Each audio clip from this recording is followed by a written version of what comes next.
രാജമനസാക്ഷിക്ക് നേരെ സംഘപരിവാർ വെടിയുതിർത്തിട്ട് ഇന്നേക്ക് 73 വർഷം. ഗാന്ധി പിടഞ്ഞു വീണിട്ട് രാജ്യം അപകടകാരിയായ ശത്രുവിനെ മുഖം മൂടിയില്ലാതെ കാണുകയാണ്. ഇന്ന് രാജ്യത്ത് കാർന്നു തിന്നുകൊണ്ടിരിക്കുന്നതും അതേ ശത്രുവർഗം തന്നെ. ഗാന്ധിയുടെ കൊലപാതകത്തിൽ നിന്ന് ഒന്ന് തിരിഞ്ഞു നോക്കാം.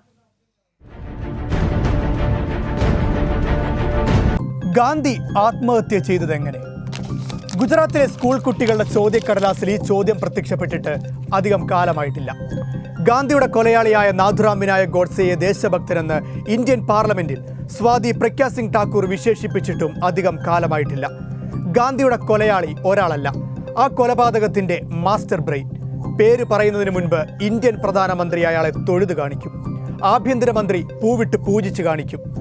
വിനായക ദാമോദര സവർക്കർ എന്ന VD സവർക്കർ, ഗാന്ധി വധത്തിന്റെ മുഖ്യ സൂത്രധാരനെന്ന് കപൂർ കമ്മീഷൻ കണ്ടെത്തിയ കൊടും കുറ്റവാളി, ബ്രിട്ടീഷുകാരോട് മാപ്പിരന്നിരന്ന് ജയിൽ മോചിതനായ ആൾ, BJPയുടെയും RSSന്റെയും വീരനായകൻ. ഒന്ന് പിന്നോട്ട് പോയി നോക്കാം. ഗാന്ധി വധിക്കപ്പെടുന്നതിന് ഏതാനും ദിവസങ്ങൾക്ക് മുൻപ് സവർക്കറിന്റെ വീടായ സവർക്കർ സദനിൽ ഒരു ഗൂഢാലോചന നടന്നു. അതിൽ പങ്കെടുത്തത് ഗാന്ധിയെ വെടിവെച്ചു കൊന്ന നാഥുറാം വിനായക് ഗോഡ്സെ, കൂട്ടുപ്രതി നാരായണ ദത്തേന്ദ്ര ആപ്തെ, ഗാന്ധി വധക്കേസിലെ മാപ്പ് സാക്ഷി ദിഗംബർ ബാഡ്ഗെ, പിന്നെ VD സവർക്കറും. 100 വർഷം ജീവിക്കണമെന്ന ഗാന്ധിയുടെ ആഗ്രഹം ഇതോടെ തീരണം. ഈ ഉദ്യമം വിജയിച്ചേ മതിയാകൂ എന്ന് സവർക്കർ തങ്ങളോട് പറഞ്ഞതായി കേസിലെ മാപ്പ് സാക്ഷി ബാഡ്ഗെ കോടതിയിൽ തുറന്നു പറഞ്ഞു. 1923 സവർക്കർ ഹിന്ദുത്വം എന്ന വിദ്വേഷ രാഷ്ട്രീയ പ്രത്യയശാസ്ത്രം ആരാണ് ഹിന്ദു എന്ന ഉപന്യാസത്തിലൂടെ അവതരിപ്പിച്ചു. ഹിന്ദുത്വത്തിന് ഹിന്ദുമതവുമായി ഒരു ബന്ധവുമില്ല. കാരണം മതദർശനങ്ങളുമായി പരിചയമില്ലാത്ത VD സവർക്കറാണ് അതിൻ്റെ സൃഷ്ടാവ്. ഗാന്ധി ഉയർത്തിപ്പിടിച്ച ഭൂമിശാസ്ത്രപരമായ ദേശീയതയെ നിഷേധിച്ച് സാംസ്കാരിക ദേശീയതയെ അത് ഉയർത്തിപ്പിടിക്കുന്നു. 1924 സവർക്കറും കേശവ് ബൽറാം ഹെഡ്ഗേവാറും തമ്മിൽ നടന്ന കൂടിക്കാഴ്ചയ്ക്ക് ശേഷം 1925 RSS രൂപീകൃതമായി. ഹിന്ദുത്വത്തിന്റെ ആത്മാവായ സാംസ്കാരിക ദേശീയതയെ RSS അവരുടെ അടിസ്ഥാന ആശയമാക്കുന്നു.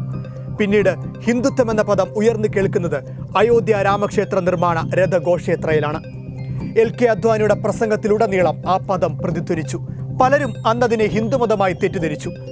നാളുകൾക്ക് ശേഷം ആൻഡമാൻ ദ്വീപിലെ പോർട്ട് ബ്ലെയർ വിമാനത്താവളത്തിന് വീര സവർക്കർ വിമാനത്താവളമെന്ന് പുനർനാമകരണം ചെയ്യുന്ന ചടങ്ങിൽ അന്നത്തെ ആഭ്യന്തരമന്ത്രിയായ ലാൽ കൃഷ്ണ അദ്വാനി ഹിന്ദുത്വത്തെ BJPയുടെ അടിസ്ഥാന പ്രത്യയശാസ്ത്രമായും സവർക്കറെ തങ്ങളുടെ വീരനായകനായും പ്രഖ്യാപിച്ചു.